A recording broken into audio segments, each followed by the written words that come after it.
খুব সহজ আজকে তেলে ভাজা বনরুটি তৈরি করব। বনরুটি তৈরি করার জন্য এখানে আমি নিয়েছি 1 কাপ কুসুম গরম দুধ, 1 চামচ ইস্ট এবং 4 চামচ চিনি, স্বাদমতো লবণ দিয়ে ভালোভাবে মিশিয়ে নেব। এরপর 2 কাপ ময়দা দিয়ে একটা ডো তৈরি করে নেব। ডোটা তৈরি করে নেওয়া হয়ে গেলে ওর উপর তেল মাখিয়ে 1 ঘন্টা ঢেকে রেখে দেব।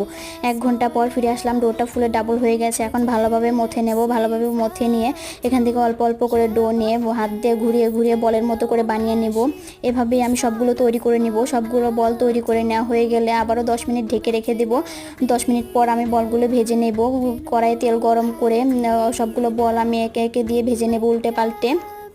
আমার আগের ভিডিওতে রাজীব ভাইয়া কমেন্ট করেছে আলহামদুলিল্লাহ মাশাআল্লাহ দারুণ সুন্দর হয়েছে, এবং রিপামনি আপু কমেন্ট করেছে দারুণ হয়েছে। ধন্যবাদ সবাইকে। কথা বলতে বলতে আমার বনরুটিগুলো ভেজে নেওয়া হয়ে গেছে, এখন তুলে নেব। বনরুটিগুলো খেতে কিন্তু খুবই ভালো হয়েছে, আপনারা একবার হলে বাসায় বানিয়ে খাবেন। আজকের ভিডিওটা ছিল এই পর্যন্তই। ভালো থাকবেন সবাই, আল্লাহ হাফেজ।